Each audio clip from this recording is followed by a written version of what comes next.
예, 반갑습니다. 사랑하는 여러분, 계속해서 하나님 말씀 읽고 큐티하는 것 잘 하고 계시죠?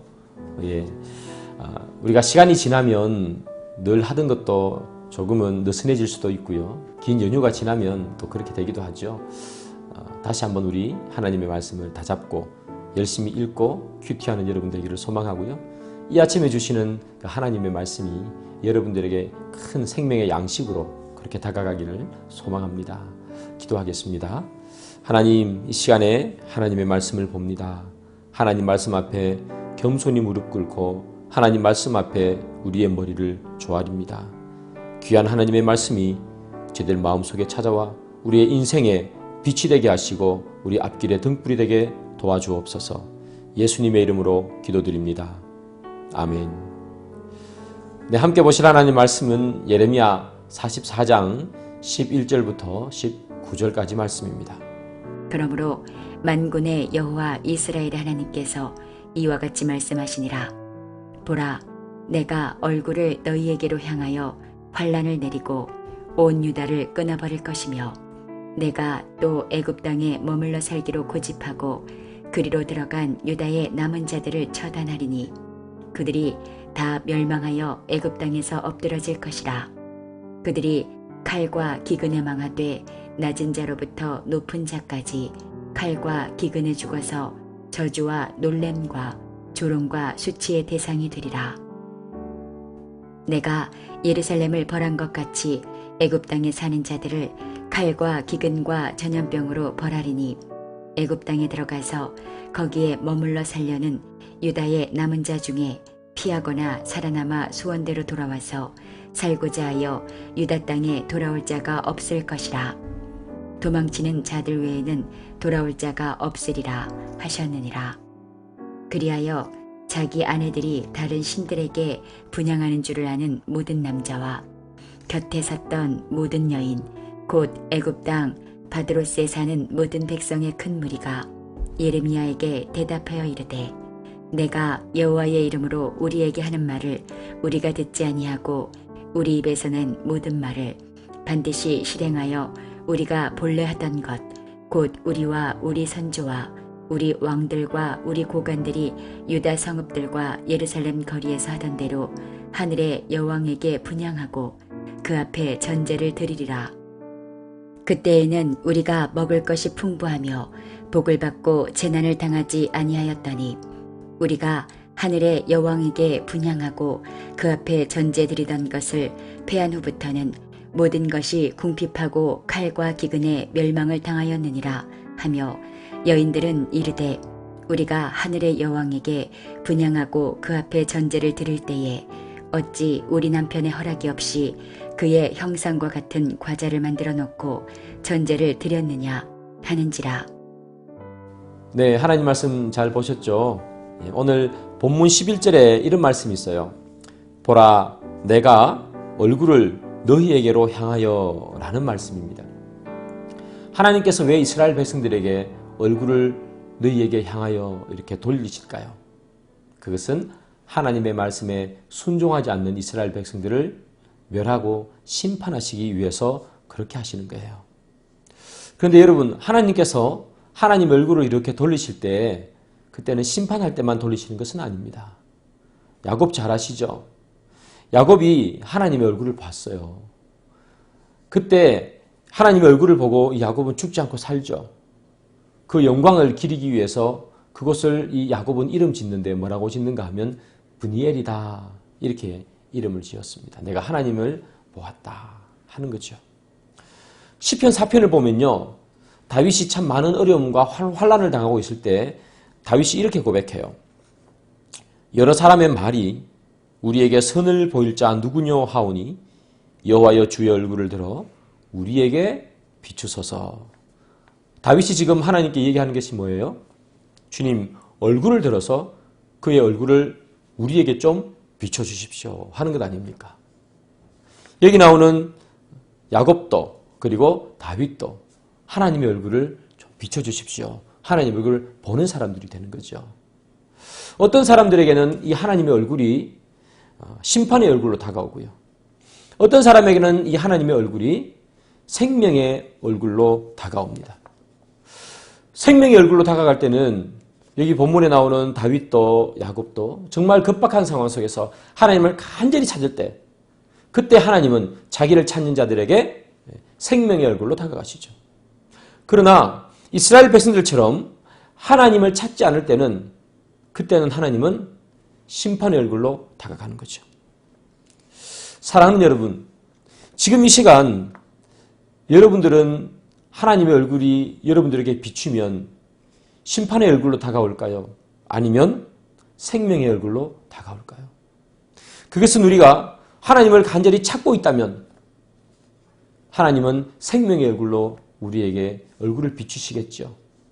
그러나 우리가 하나님의 얼굴을 무시하고 하나님의 말씀도 무시하고 살아간다면 여러분들에게 돌리는 하나님의 얼굴은 심판의 얼굴이 될 것입니다. 사랑하는 여러분, 늘 하나님을 찾으시는, 그래서 하나님의 얼굴을 볼 때마다 여기 나오는 야곱처럼 다윗처럼 생명의 얼굴을 대하는 여러분 되기를 소망합니다.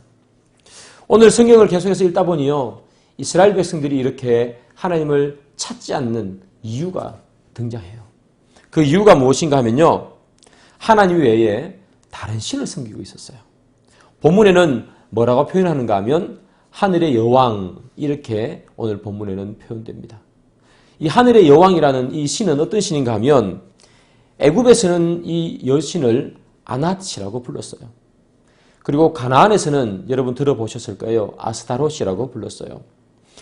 바벨론에서는 이 여신을 뭐라고 부르는가 하면 이시타르라고 불렀고요. 헬라에서는 이 여신을 아프로디테라고 부르죠. 그리고 로마에서는 너무나 유명하죠.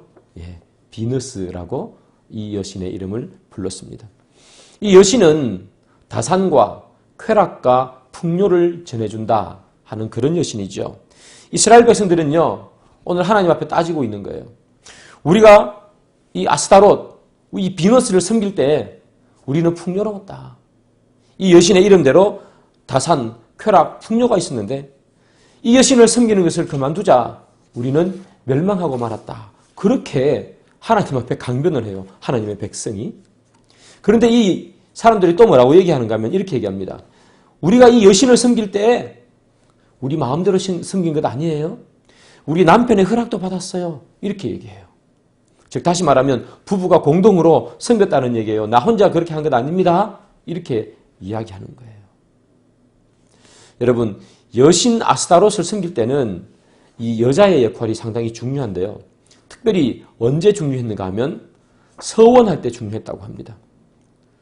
그런데 여러분, 서원할 때 구약의 율법에 어떤 것이 있는가 하면요, 아내가 서원할 때 남편의 허락이 있어야 된대요. 남편의 허락이 없이는 여자는 서원할 수 없던 거예요.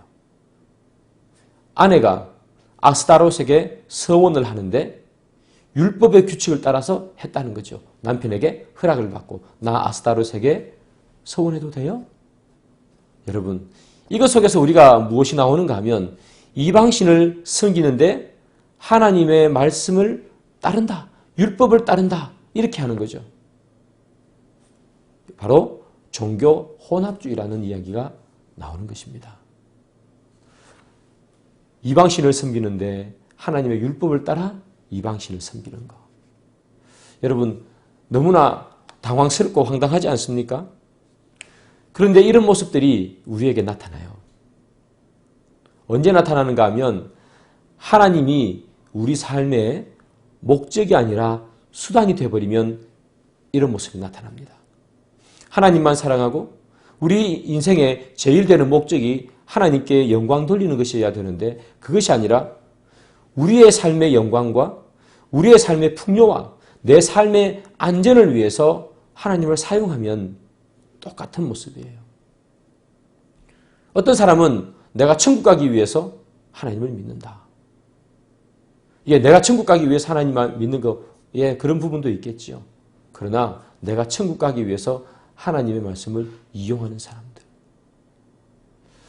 그런 모습 속에서 우리는 바로 종교 혼합주의를 볼 수 있는 거예요. 여러분, 나는 어떻게 하나님을 섬기고 있는지 우리 스스로에게 한번 생각해 보시기 바랍니다. 하나님은 나에게 목적이신지 수단이신지, 내가 무슨 목적을 달성하기 위해서 하나님도 필요하고 기도라는 것도 필요한 것인지, 아니면 하나님이 나의 목적이기 때문에 그 목적, 하나님을 영광스럽게 해주기 위해서 나의 직업도 필요하고 내 삶도 필요하고 내 돈도 필요하고 내 건강도 필요한 것인지. 사랑하는 여러분, 우리가 목적과 수단을 헷갈리지 말도록 그렇게 여러분 올바르게 신앙생활을 해가면서 그렇게 살아가기를 소망합니다. 그때 하나님은 우리를 바라봐 주실 것이고 그때 우리에게 구원을 선포해 줄 믿습니다. 오늘 하루도 목적과 수단이 뒤바뀐 인생이 아니라 올바른 목적과 올바른 수단을 가지고 살아가는 모든 성일교회 성도님 되기를 주님의 이름으로 축복합니다. 기도하겠습니다. 하나님, 무엇이 옳은 것인지 무엇이 그른 것인지 잊어버리고 사는 때가 참 많습니다. 하나님이 내 인생의 목적이어야 함에도 불구하고 수단으로 삼고 내 인생의 풍요가 나의 목적이 될 때가 참 많습니다. 주님, 목적과 수단 잊어버리지 않도록 주님 도와주시고 무엇이 내 인생의 가장 큰 목적인지 늘 깨달아 오늘 하루를 승리하게 인도해 주옵소서. 예수님의 이름으로 기도드립니다. 아멘. 네, 계속해서 하나님 말씀 깊이 묵상하시고 또 많은 기도 가운데 하나님의 응답도 받는 그런 귀한 오늘 되기를 소망합니다.